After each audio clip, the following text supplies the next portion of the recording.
বাঙালি খানায় সবাইকে স্বাগত জানাই। আপনারা তো অনেকভাবে মোচা কেটেছেন, আজকে আমি এখানে মোচা কাটা এবং রান্না দুটোই আমি এখানে দেখিয়ে দেব। মোচাটা খুব সহজে আপনারা কেটে নিতে পারবেন ছোট ছোট টিপস সহ। তবে আমি এত কম সময়ে কিভাবে মোচা কাটলাম চলুন সেটা একবার দেখে নেওয়া যাক। সবাইকে সম্পূর্ণ ভিডিওটি দেখার অনুরোধ রইল। আজকে রান্না করব মোচা ঘন্ট। সবার প্রথমে দেখাবো আপনাদের মোচা কিভাবে কাটতে হয়। একটা মোচা নিয়ে নিয়েছি আমি, আর এখানে নিয়েছি এক বাটি জল, তার সঙ্গে নিয়েছি 1 চামচ হলুদ গুঁড়ো। বেশ ভালো করে জল আর হলুদ গুঁড়োটা মিশিয়ে নিতে হবে। হাতের তালু দিয়ে আমি একটু সর্ষের তেল নিয়ে নিয়েছি, ভালো করে 2 হাতে সর্ষের তেলটা লাগিয়ে নিতে হবে। মোচার উপরের দুটো পাটের ফুল আমি ফেলে দেব।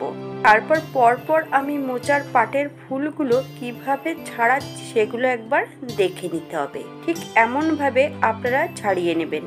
গোটা মোচাটাই আমি কিভাবে কেটেছি সেটা আপনারা ভিডিওতে দেখে নিন।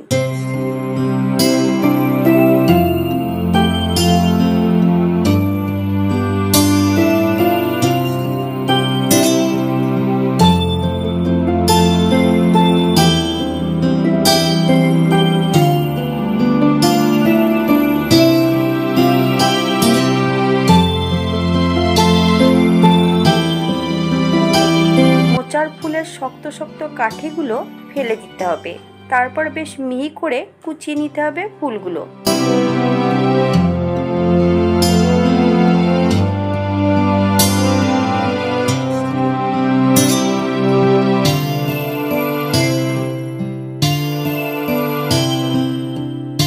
ঠিক এমন ভাবে মোচার ফুলগুলো ছাড়িয়ে নিতে হবে। একবার লক্ষ্য করলেই দেখতে পারবেন যে মোচার ফুলগুলো আমি একসঙ্গে জয়েন্টে রেখে দিয়েছি। ঠিক তেমন ভাবে মোচার ফুলগুলো জয়েন্টে রেখে দিতে হবে। আলাদা আলাদা করে ছাড়িয়ে নেওয়ার কোনো প্রয়োজন নেই। একটা একটা করে যদি মোচার ফুল ছাড়িয়ে নেওয়া হয় আর একটা করে যদি কাঠি বের করা হয় তাহলে সময়টা অনেক লেগে যাবে। এমন ভাবে মোচার ফুলগুলো কেটে নিলে সময়টা কম লাগবে।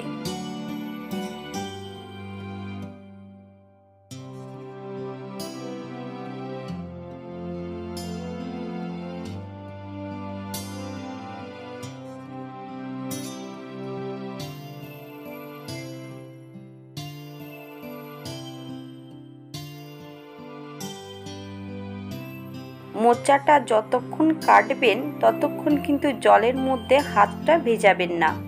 হাত ভেজানোর সঙ্গে সঙ্গে মোচার আঠাতে হাতটা স্লিপ হয়ে যাবে, তখন আর মোচাটা ধরে কাটতে পারবেন না।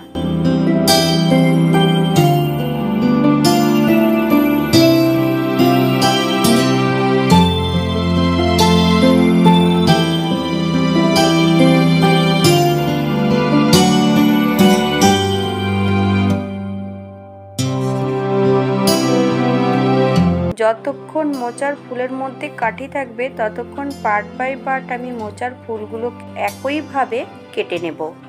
আপনারা হাতে গ্লাভস পরেও মোচাটা কেটে নিতে পারেন। আমি কিন্তু হাতে গ্লাভস পরেই মোচাটা কাটি, তবে আজকে আপনাদের দেখানোর জন্য আমি গ্লাভস ছাড়াই মোচাটা কেটে দেখাচ্ছি।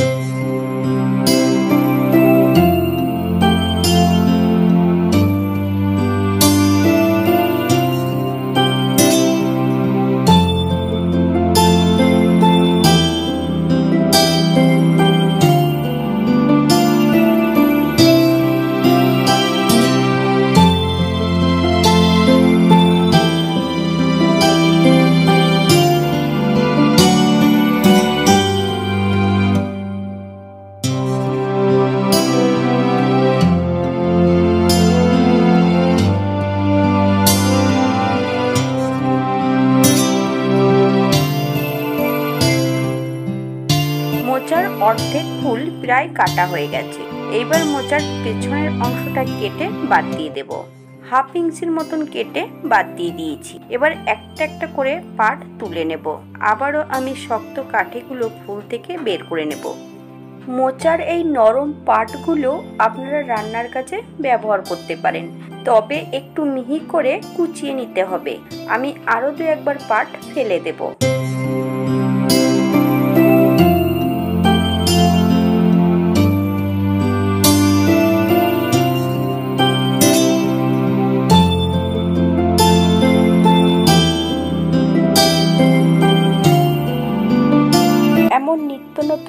রেসিপি পাওয়ার জন্য চ্যানেলটি সাবস্ক্রাইব করে দেবেন। পাশে থাকা বেলটি কিন্তু বাজিয়ে দেবেন, নইলে নিত্য নতুন রান্নার নোটিফিকেশন পাবেন না।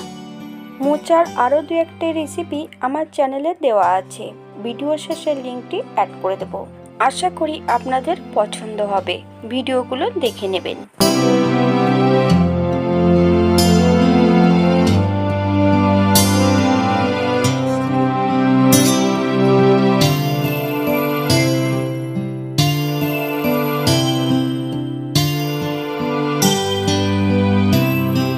এই পর্যায়ে মোচাটাকে দুভাগ করে নেব।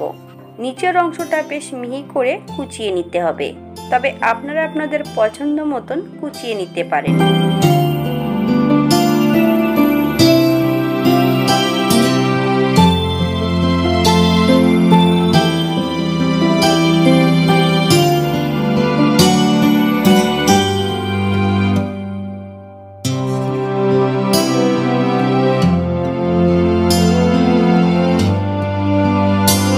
এবার উপর থেকে আরো দুটো পার্ট তুলে নিতে হবে।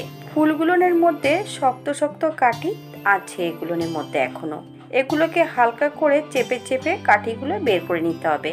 চারিপাশ ঘুরিয়ে ঘুরিয়ে এবার মোচাটাকে মিহি করে কুচিয়ে নিতে হবে। আমার এই মোচাটা কাটতে সময় লেগেছে 7 মিনিট। আপনাদের হয়তো এর থেকে কম বেশি সময় লাগতে পারে।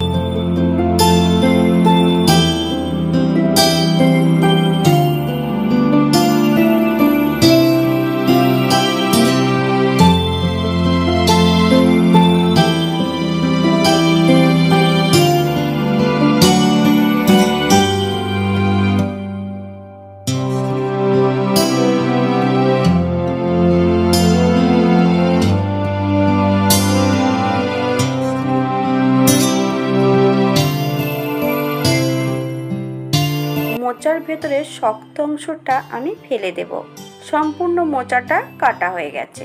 হলুদ গুঁড়োর জলের সঙ্গে বেশ ভালো করে একবার মিশিয়ে নিতে হবে। সারা রাত আমি ঢাকা দিয়ে রেখে দেব। যদি এগুলো কাঁচা কলার মোচা হয় তাহলে এগুলো তেতো হতে পারে, তাই সারা রাত যদি আমি জলে ভিজিয়ে রাখি তাহলে কখনোই আর মোচা তিতো হবে না। আমি এখানে ছোট বাটির 1 বাটি ছোলা নিয়েছি। ছোলাটাও আমি জলে ভিজিয়ে রাখবো সারা রাত। 12 ঘন্টা পর 2 থেকে 3 বারের মতন মোচাগুলো বেশ পরিষ্কার জল দিয়ে ধুয়ে নিতে হবে। মোচাগুলো ধোয়ার পরে এবার মোচাগুলোকে আমি সেদ্ধ করে নেব। 1 চামচ হলুদ গুঁড়ো দিয়ে পরিমাণ মতন জল দিয়ে বেশ ভালো করে গলিয়ে নিতে হবে। সম্পূর্ণ মোচাগুলো আমি প্রেসার কুকারে অ্যাড করেছি। একটা টিফিন বক্সের মধ্যে সম্পূর্ণ ছোলাটা নিয়েছি, সামান্য একটু নুন দিয়েছি, অল্প একটু জল দিয়ে টিফিন বক্সটা প্রেসার কুকারের মধ্যে বসিয়ে দিতে হবে। মোচা এবং ছোলায় দুটো হুইসেল দিয়ে নেব। প্রেসার কুকারকে 10 মিনিটের জন্য স্ট্যান্ডিং টাইম দিতে হবে।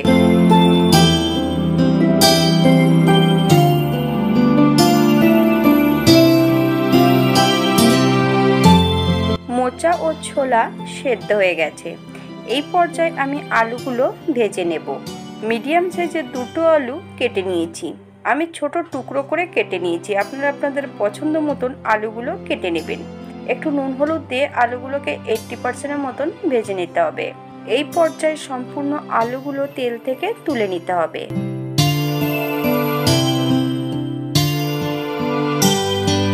ফোড়নে রেখেছি 1 চামচ সাদা জিরে। ফোড়ন থেকে সুগন্ধ বেরোলে একটা তেজপাতা অ্যাড করব।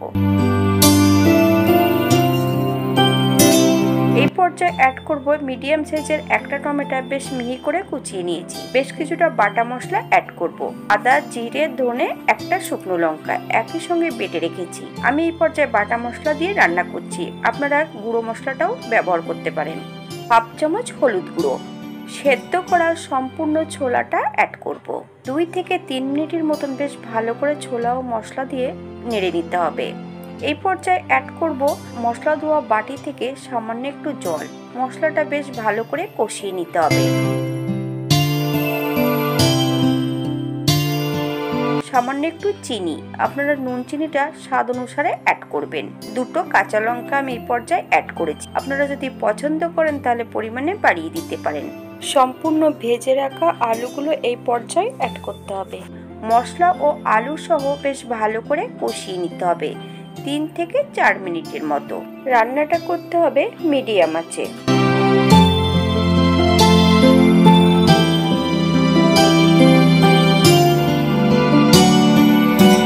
এই পর্যায়ে অ্যাড করব সেদ্ধ করে নেওয়া সম্পূর্ণ মোচাটা। মোচাটা অ্যাড করার আগে সেদ্ধ করার পর একটু ভারী কিছু দিয়ে থেতো করে নিতে হবে। মোচাটাকে আরও দ্বিগুণ স্বাদ বাড়ানোর জন্য আমি এখানে রেখেছি 1 চামচের মতন মুগ ডাল সেদ্ধ করে নিয়েছি। মুগ ডালটা ভাজার পর 80% মতন সেদ্ধ করে নিতে হবে, তবে আপনারা আপনাদের পছন্দ মতন ডালটা সেদ্ধ করে নেবেন। আমি এই পর্যায়ে অ্যাড করলাম 1 চামচ নুন। আপনারা স্বাদ অনুসারে নুনটা অ্যাড করবেন। হালকা হাতে নেড়ে চেড়ে দিয়ে 5 মিনিট থেকে 7 মিনিটের জন্য ঢাকা দিয়ে রেখে দেব, যাতে আলুগুলো সেদ্ধ হয়ে যায়। 7 মিনিট পর আলুগুলো সেদ্ধ হয়েছে কিনা একবার চেক করে নিতে হবে। এই পর্যায়ে অ্যাড করব 1/2 চামচ গরম মশলা গুঁড়ো, 1 চামচ ঘি। আপনারা যদি ঘি গরম মশলা পছন্দ করেন তাহলে পরিমাণে বাড়িয়ে দিতে পারেন। এই পর্যায়ে আমি 5 মিনিটের জন্য স্ট্যান্ডিং টাইম দেব, তারপর সার্ভ করব। 5 মিনিট পর হালকা হাতে একটু নেড়ে চেড়ে ঘি ও গরম মশলাটা বেশ ভালো করে মোচার সঙ্গে মিশিয়ে দিতে হবে।